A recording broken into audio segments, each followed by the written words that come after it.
ምድር ላይ ሆነን ጨረቃን እንደምናያት ጨረቃ ላይ ሆነን ምድርን ብናያትስ? ጨረቃ ከምድር ያላት ርቀት 384400 ኪሎ ሜትር ነው። ይህ ማለት በሰዓት 100 ኪሎ ሜትር የሚፈጥን መኪና ያለማቋረጥ ቢጓዝ ጨረቃ ላይ ለመድረስ ከ5 ወራት በላይ ይፈጅበታል። ጨረቃ የዚህን ያህል ብትርቀንም ከሌሎች የሰማይ አካላት አንጻር ካየናት ግን ቡና ጣጭ ጎረቤታችን ናት።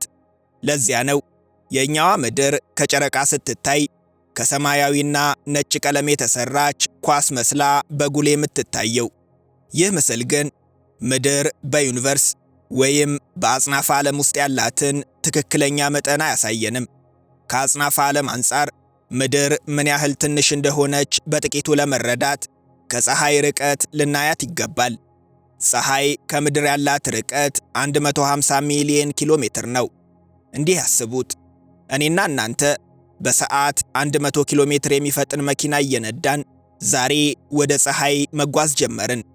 መቼ የምንደርስ ይመስሎታል? በተመሳሳይ ፍጥነት ያለማቋረጥ ከተጓዝን እዚያ የምንደርሰው ከ171 ዓመታት በኋላ ነው። ይህ ማለት አፄ ቴዎድሮስ ስልጣን ላይ ያሉ ከኢትዮጵያ የተነሳ መኪና ፀሐይ ላይ የሚደርሰው ዘንድሮ መሆኑ ነው። ጉዟችን በአውሮፕላን ፍጥነታችንም በሰዓት 1000 ኪሎ ሜትር ቢሆን እንኳን ፀሐይ ላይ ለመድረስ ድፍን 17 ዓመታት ያስፈልጉናል።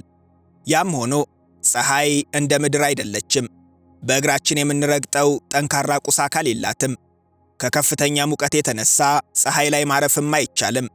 ስለዚህ ምድርን የምናያት ከፀሐይ ሳይሆን ፀሐይ ከምትገኝበት ተመሳሳይ ርቀት ላይ ሆነን ነው። ተመልከቱ፣ የ8.3 ቢሊዮን ሰዎች መኖሪያ ዞረን የማንጨርሳት ሰፊ ዓለም የምትመስለን ምድር ከፀሐይ ርቀት ስትታይ ትንሽዬ የብርሃን ነጥብ ነው የምታክለው። መንደር ለሚሰፋብን ለኛ በተለይ ይህ በፍጹም የማንጠብቀው ነው። እዚህ ላይ ሁለት መሰረታዊ ጥያቄዎችን እናንሳ። ምድር የራሷ ብርሃን እንደሌላት እናውቃለን። ታዲያ በምን ተአምር ከፀሐይ ላይ ብርሃን መስላ ልትታየን ቻለች? ደግሞስ ምድር የዚህን ያህል ትንሽ ሆና ከታየችን ምድር ላይ ሆነን ፀሐይ ለምን ትልቅ ሆና ትታያለች? በመጀመሪያ የራሷ ብርሃን የሌላት ምድር ከርቀት ብርሃን መስላ የመታየቷን ምስጢር እንመልከት። እውነት ነው፣ ብርሃን ከሌለ መታየት የለም። ሆኖም የኛዋ ምድር የራሷ ብርሃን ባይኖራትም የፀሐይ ብርሃን ግን ታገኛለች። አብዛኛው የምድር ክፍልም በውቅያኖስ በበረዶና ከፍ ሲልም በደመና የተሸፈነ ነው። ታዲያ የፀሐይ ብርሃን ከነዚህ የውሃ አካላት ጋር እየተጋጨ ተመልሶ ወደ ህዋ ስለሚያንጸባርቅ ምድር ከረጅም ርቀት እንድትታይ አድርጓታል። ሌላው ጥያቄ ምድር ከፀሐይ ስትታይ የዚህን ያህል ትንሽ ከሆነች ፀሐይ ግን ለምን በትልቁ ትታየናለች የሚለው ነው። የዚህ ምክንያቱ ምድርና ፀሐይ በመጠን የተለያዩ መሆናቸው ነው። ፀሐይ ምድርን በዳያሜትር 109 እጥፍ በክብደትም 333000 እጥፍ ትበልጣታለች። ይህ ማለት አንድ ፀሐይ 1.3 ሚሊዮን ምድሮችን ታክላለች እንደማለት ነው። የሚያስደንቀው 1.3 ሚሊዮን ምድሮችን የምታክለው ፀሐይ ከከዋክብት ጋር ስትነጻጸር ግን በጣም ትንሽዬ መሆኗ ነው። ይህ ለብዙዎቻችን ለማመን የሚከብድ ነው። ምሽት ላይ የምናያቸው ትናንሽዬ የሚመስሉን ከዋክብት አንዳንዶቹ በመጠን ፀሐይን በብዙ ሺህ እጥፍ ይበልጧታል። በነገራችን ላይ ከዋክብት ፀሐይ መሆናቸውን ያውቃሉ? ብዙዎቻችን ሰማይ ላይ አንድ ፀሐይ ብቻ ያለች ይመስለናል። እውነታው ግን ሲመሽ የምናያቸው ቁጥር ስፍር የሌላቸው የሰማይ ከዋክብት ሁሉም ፀሐዮች ናቸው። ለዓይናችን ትናንሽ መስለው የመታየታቸው ምስጢር ከምድር በረዥም ርቀት ላይ ስለሚገኙ ነው። የፀሐይ ብርሃን ምድር ላይ ለመድረስ 8 ደቂቃ ከ20 ሰከንድ እንደሚፈጅበት እናውቃለን። የከዋክብት ብርሃንስ ምድር ላይ ለመድረስ ስንት ደቂቃ የሚፈጅበት ይመስሎታል? ለምድር በጣም ቅርብ የሆነው ኮከብ ፕሮክሲማ ሴንታውሪ ይባላል። ከምድር ያለው ርቀት 40 ትሪሊየን ኪሎ ሜትር ነው። የዚህ ኮከብ ብርሃን ምድር ላይ ለመድረስ 4.2 የብርሃን ዓመት ይፈጅበታል። ይህ ማለት ዛሬ ማታ የምናየው ፕሮክሲማ ሴንታውሪ ከ4 ዓመት በፊት የወጣ ነው። መሽቶ ወደ ሰማይ ስንመለከት ዛሬን ሳይሆን ድሮን እያየን ነው ማለት ነው። ሌላው አስደናቂ እውነት ለዓይናችን ብቻቸውን የሚታዩን ከዋክብት አብዛኞቹ የራሳቸው ፕላኔቶች አሏቸው። እነዚህ ፕላኔቶች ኤክሶፕላኔት ይባላሉ። እንደ አውሮፓውያን አቆጣጠር እስከ 1995 አንድም ኤክሶፕላኔት አናውቅም ነበር። ባለፉት 30 ዓመታት ውስጥ ብቻ ግን ከ6200 በላይ ኤክሶፕላኔቶች ተገኝተዋል። ከ8000 በላይ የሚሆኑት ደግሞ ባህሪያቸው እየተጠና ነው። ይህ እውነት ዓለም 8 ፕላኔት ነው ያላት ከሚለው ዕውቀታችን ጋር እንዳይጋጭብን ነገሩን እንዲህ እናስበው። ኢትዮጵያችን አንድ ሀገር ናት። በውስጧም ብዙ ክልሎች አሏት። የፀሐይ ሥርዓትን እንደ ኢትዮጵያ ብናስብ እኛ የምናውቃቸው 8ቱ ፕላኔቶች እዚህ ውስጥ ነው የሚገኙት። ኢትዮጵያ የአፍሪካ አካል ናት። የፀሐይ ሥርዓትም የሚልክዌይ ጋላክሲ አካል ነው። በሚልክዌይ ጋላክሲ ውስጥ ደግሞ እስከ 400 ቢሊየን ከዋክብቶች ይገኛሉ።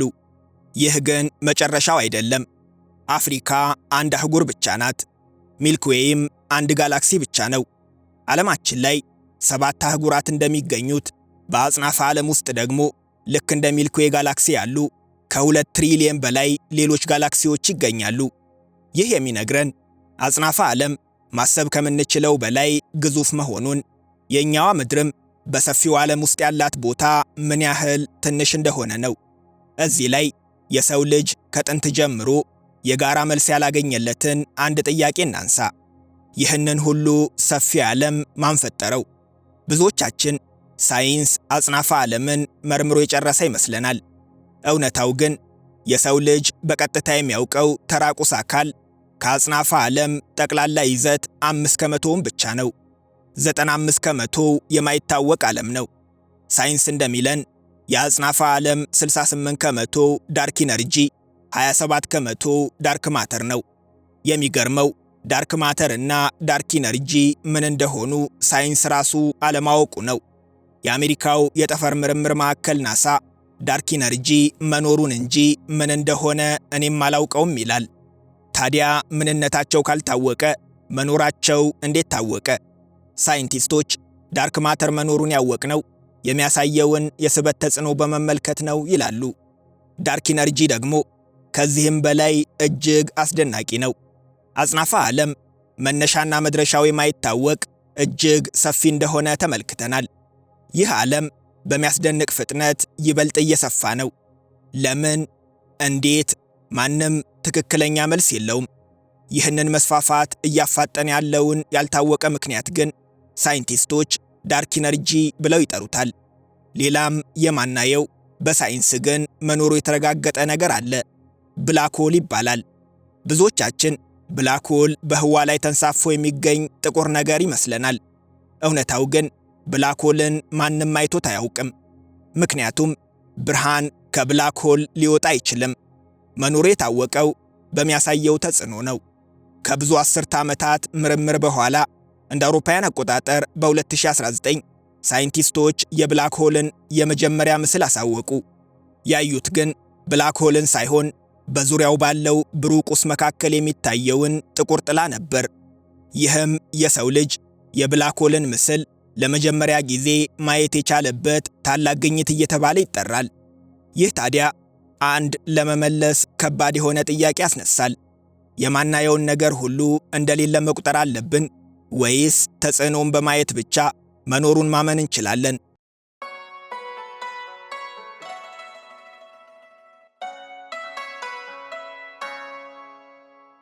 ሳይንቲስቶች ምድር መሰረትም ምሰሶና ጣሪያም የሌላት ህዋ ላይ የተንሳፈፈች ክብ ኳስ ናት ይሉናል። እኛም እንጠይቃለን፣ ምድር ክብ ከሆነች ህዋ ላይም ከተንሳፈፈች ክብደት ያላቸው ነገሮች ለምሳሌ ሰዎችና ትላልቅ ድንጋዮች ለምን ወደ ህዋ አይወድቁም? 75% የምድርን ክፍል የሚሸፍነው ውቅያኖስስ እንዴት ወደ ታች አይፈስም? ምድርስ ያለ አንዳች ድጋፍ እንዴት በህዋ ውስጥ ልትቆይ ቻለች? በእርግጥ ምድር ክብ መሆኗን የሚያስረግጡልን በቂ ምክንያቶች አሉ። በአንዱ የምድር ክፍል ቀን ሲሆን ሌላው ጋር ጨለማ ይሆናል። በጨረቃ ግርዶሽ ጊዜ የሚታየው የምድር ጥላም ክብ ነው። መርከቦች ርቀው ሲሄዱ ቀስ በቀስ ከእይታ ይሰወራሉ። በሰሜንና በደቡብ ንፍቀ ክበብ የሚታዩትም ከዋክብት ይለያያሉ። እነዚህ ሁሉ ምድር ክብ መሆኗን ከሚያስረግጡልን ማስረጃዎች መካከል ናቸው። ምድር ክብ ከሆነች ክብደት ያላቸው ነገሮች እንዴት ወደ ህዋ አይወድቁም የሚለው ሌላው ጥያቄ ነው። የመጀመሪያው ምላሽ የምድር ስበት ነው። የምድር ስበት ከፍተኛ በመሆኑ ላይዋ ላይ ያሉ ነገሮችን በሙሉ ወደ ራሷ ይስባል። ያለምንም ድጋፍ ህዋ ላይ የቆመችው ምድር ራሷ ወደ ህዋ እንዳትወድቅ የሚያደርጋት ደግሞ የፀሐይ ስበት ነው። የፀሐይ ስበት ምድርን ወደ ፀሐይ ይስባታል። ምድር በራሷ ግን በከፍተኛ ፍጥነት ወደ ጎን ስለምትጓዝ ፀሐይ ላይ ከመውደቅ ይልቅ በዙሪያዋ እንድትዞር ያደርጋታል። አንድን ድንጋይ በገመድ ጫፍ ላይ አስራችሁ እንደ ማሽከርከር ያስቡት። ገመዱ ድንጋዩን ወደ እርሶ ይስበዋል፣ ድንጋዩ ደግሞ ወደ ጎን ይጓዛል። በዚህ ምክንያት ድንጋዩ ከመውደቅ ይልቅ በዙሪያው ይሽከረከራል። ምድርም እንዳትወድቅና በምህዋሯ ላይ እንድትቆይ የሚያደርጋት ሚስጥር ይሄ ነው። አያድርገውና ምድር በፀሐይ ዙሪያ መዞሯን ትታ አንድ ቦታ ላይ ብትቆም የፀሐይን ስበት መቋቋም ስለሚያቅታት ፀሐይ ላይ በወደቀች፣ እኛም ከእሷ ጋር የፀሐይ እሳት ውስጥ በገባን ነበር። በተቃራኒው ደግሞ ምድር በፀሐይ ዙሪያ የምታደርገውን ዙረት ፍጥነቱን ብትጨምር ከፀሐይ ስበት አምልጣ በጨለማው ህዋ ውስጥ በጠፋች ነበር። ሆኖም ፍጹም የሆነው መስተጋብራቸው ይህ ክፉ ነገር እንዳይከሰት የሰው ልጆችም በሰላምና በሕይወት እንድንኖር አስችሎናል። በሕይወት መኖራችን ግን ሌላም ምክንያት አለው። ምድር ከፀሐይ ያላት ርቀት በተለምዶ ወርቃማው ቀጠና ተብሎ ይጠራል። ይህ ሚዛኑን የጠበቀ ርቀት ፈሳሽ ውሃ በምድር ላይ እንዲኖር አንዱ ምክንያት ነው።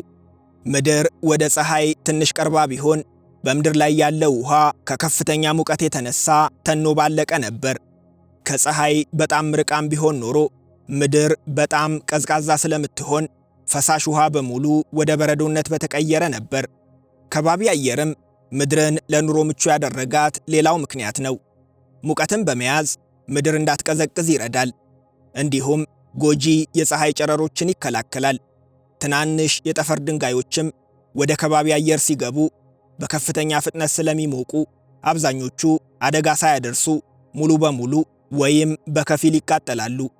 ሌላው መግነጢሳዊ መስክ ነው። በምድር ውጫዊ ኮር ውስጥ የሚገኘው ፈሳሽ ብረት መግነጢሳዊ መስክን ይፈጥራል። ይህ መስክ ከፀሐይ የሚመጡ ቻርጅ ያላቸው ቅንጣቶችን በማዞር ምድርን ከአንዳንድ አደገኛ የጠፈር ተጽዕኖዎች ይጠብቃል። ምድር ለሕይወት ምቹ መኖሪያ እንድትሆን ጨረቃም የራሷ ሚና አላት። ምድር በራሷ ዛቢያ ላይ ስትዞር ፍጹም ቀጥ ብላ አትቆምም። የምትዞርበት ዛቢያ በ23.4 ዲግሪ ያህል ዘንበል ያለ ነው። ይህ ዝንባሌም የወቅቶች መፈራረቅን ያስከትላል። ጨረቃ በስበት ኃይሏ ይህ የምድር ዝንባሌ እንዳይለዋወጥ ትልቅ ሚና ትጫወታለች። ይህም የምድር የአየር ንብረት እንዲረጋጋ ከሚያግዙ ምክንያቶች አንዱ ነው። ከባቢ አየር፣ መግነጢሳዊ መስክ፣ ጨረቃና የምድር አቀማመጥ ተደማምረው ነው እንግዲህ ምድርን ለሰው ልጅ ኑሮ ምቹ ያደረጓት። በህዋ ላይ በተለይም ከፀሐይ ሥርዓት ውጪ በርካታ ኤክሶፕላኔቶች ቢኖሩም አብዛኞቹ ከምድር ፈጽሞ የተለዩ ናቸው። አንዳንዶቹ እሳት ናቸው ማለት ይቻላል። ሙቀታቸው ብረትን እንኳን ያቀልጣል።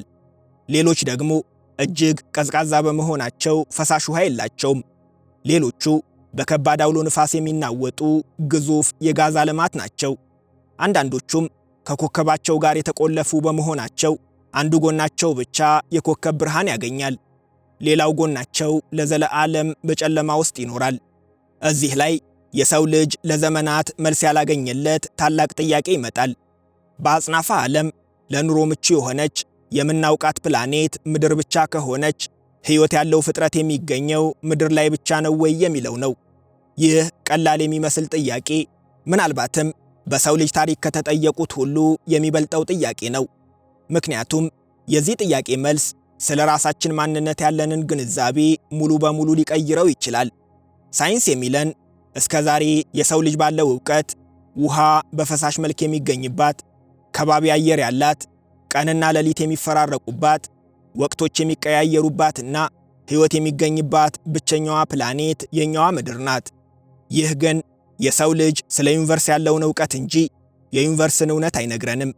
ሳይንቲስቶች ወደዚህ መደምደሚያ ሲደርሱ መነሻ ምክንያቶች አሏቸው። የመጀመሪያው ከምድር ውጭ የሚኖር የረቀቀ ስልጣኔ ቢኖር እንደ ሬዲዮ ሞገድ ያሉ የቴክኖሎጂ ምልክቶችን ሊያመነጭ ይችል ነበር የሚል ነው። የሰው ልጅ ላለፉት ብዙ አስርተ ዓመታት እነዚህም ምልክቶች ሲፈልግ ቆይቷል። ሆኖም እስካሁን ከሌላ የስልጣኔ ምንጭ መምጣቱ የተረጋገጠ ምልክት አልተገኘም። ይህ ግን የመጨረሻ መልስ ሊሆን አይችልም። የሰው ልጅ ራሱ ጠፈርን መመርመር የጀመረው በቅርቡ በመሆኑ ከእኛ በላይ የረቀቁ ቴክኖሎጂዎች ኖረው ሳንደርስባቸው ቀርተን ሊሆን ይችላል። እንደ ሰው ልጅ አይነት ፍጥረታት በሌላ ቦታ ቢኖሩ እንኳን ከእኛ ያላቸው ርቀት ከፍተኛ ከሆነ የተጠቀሙት ሞገድ እኛ ጋር ለመድረስ ቢሊዮን ዓመታትን ስለሚፈጅ መልእክት ላይ ደርሰንም ይችላል። ያም ሆኖ በሳይንስ እምነት በአጽናፈ ዓለም ውስጥ ሕይወት ያላቸው ፍጥረታት የመኖራቸው ዕድል ዝግ አይደለም። እንግዲህ ፍለጋችን ቀጥሉ። በአጽናፈ ዓለም ውስጥ ሌላ ሕይወት ካገኘን ይህ የሰው ልጅ ታሪክን ሙሉ በሙሉ የሚቀይር ተአምር ይሆናል። ካላገኘንስ? ይህም ተአምር ነው።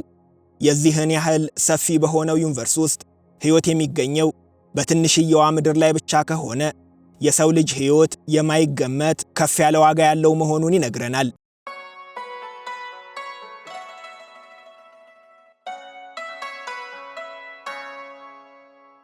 ቀጥሎ ለሰው ልጅ አእምሮ ለመረዳት ከሚከብዱ የሳይንስ እውነታዎች አንዱን ከመመልከታችን በፊት ከመጽሐፍ ቅዱስና ከቅዱስ ቁርአን ሁለት አስደናቂ ጥቅሶችን እናስታውሳችሁ። መጽሐፍ ቅዱስ በእግዚአብሔር ዘንድ አንድ ቀን እንደ 1000 ዓመት፣ 1000 ዓመትም እንደ አንድ ቀን መሆኑን ይነግረናል።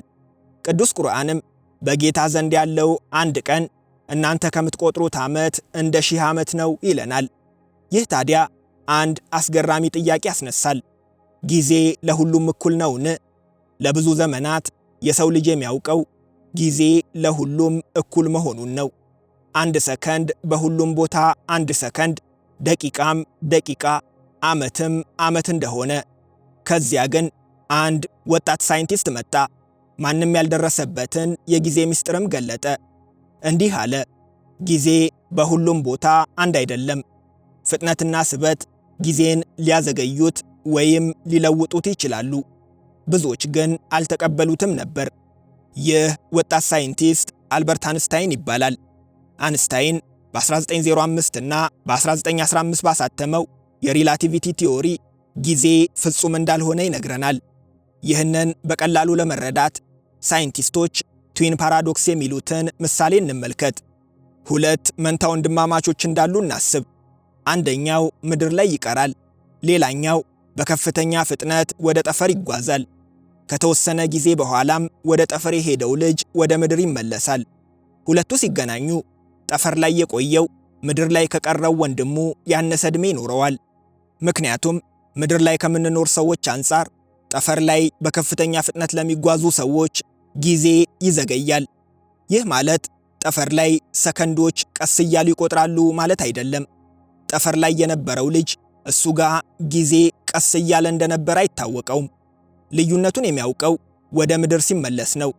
እንደ አንስታይን ቲዮሪ የስበት ኃይል ጠንካራ በሆነባቸው አካባቢዎችም ጊዜ ይዘገያል። ለዚህ ብላክ ሆል ጥሩ ምሳሌ ነው። ብላክ ሆል ላይ የስበት መስክ እጅግ ኃይለኛ በመሆኑ ጊዜ ቀስ እያለ ነው የሚጓዘው።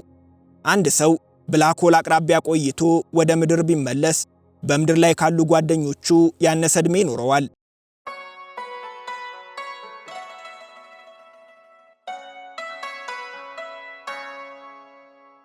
ማሳረጊያችንን ስለ ጨረቃ አንድ እውነት እንንገራችሁ።